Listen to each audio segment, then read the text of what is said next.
যুদ্ধে চলবো যতক্ষণ না পর্যন্ত আমাদের এই ঋদ্ধ পরাজয় মানে যে পরাজয় আমাদের সংগঠিত হয়েছে সেখান থেকে ফিরে দাঁড়াতে পারবো। বঙ্গবন্ধু কন্যা জননেত্রী শেখ হাসিনাকে নিয়ে আমরা বাংলার প্রশ্নতে আবার বসাতে পারবো। আজকে হবে সেই শপথের দিন, সেই অঙ্গীকারের দিন। এবারে আমি আহ্বান জানাচ্ছি যুক্তরাষ্ট্র আওয়ামী লীগের সংগ্রামী সভাপতি ডক্টর সিদ্দিকুর রহমান আপনাদের উদ্দেশ্যে বক্তব্য রাখবেন। সবাইকে ধন্যবাদ। আসসালামু আলাইকুম। 15 আগস্ট 1975 সালে এই দিনে সর্বদলের সর্বশিক্ষাকারী জাতির পিতা বঙ্গবন্ধু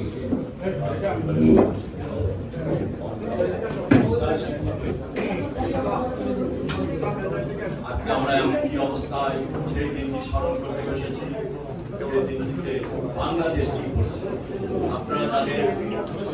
আমার কথা বলেছেন এবং বলেছেন যে বাংলাদেশে করছে আমি সেই জন্যই প্রথম থেকে শুরু করেছি অসাংবিধানিক অন্তর্বর্তীকালীন সরকার। সেই অসাংবিধানিক অন্তর্বর্তীকালীন সরকার সিদ্ধান্ত নিয়েছে 15 আগস্ট জাতীয় শোক দিবস বাতিলের ঘোষণা করেছে। আজকের এই সমাবেশ থেকে অনির্বাচিত সিলেক্টেড বাই আর্মি ইন্ডিভিজুয়াল তারা যে কাজটি করেছে সে কাজটি 17 কোটি মানুষের দেশে মেনে নেয়নি। আমরা মেনে নেয়নি। আমরা আজকে এখানে 10,000 মাইল দূরে বিশ্বের রাজধানী নামে খ্যাত নিউ ইয়র্কে আমরা সে জাতীয় দিবস পালন করেছি যথাযথ মর্যাদার সাথে। এবং এই মর্যাদা যে উদ্দেশ্য নিয়ে আমরা আজকের এই বিজয় শোক দিবস পালন করলাম, সেই লক্ষ্যে আমরা সবাই মিলে বাংলাদেশই শপথ গ্রহণ করতে হবে। বিশ্বের বিভিন্ন দেশে যেখানে আওয়ামী লীগ আছে, যেখানে ছাত্রলীগ যুবলীগ রয়েছে, তারা সবাই মুষ্টি হাত করে তারা শপথ গ্রহণ করেছে।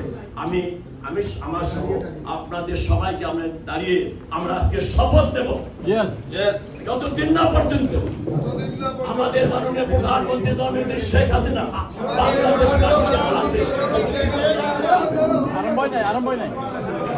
ধন্যবাদ। আমরা সাক্ষী রেখে শপথ গ্রহণ করিতেছি যে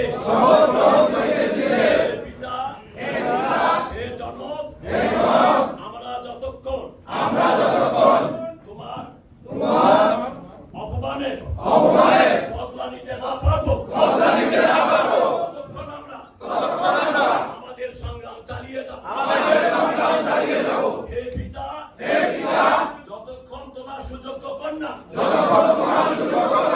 প্রজাতান্ত্রিক বাংলাদেশ সরকারের সফল প্রধানমন্ত্রী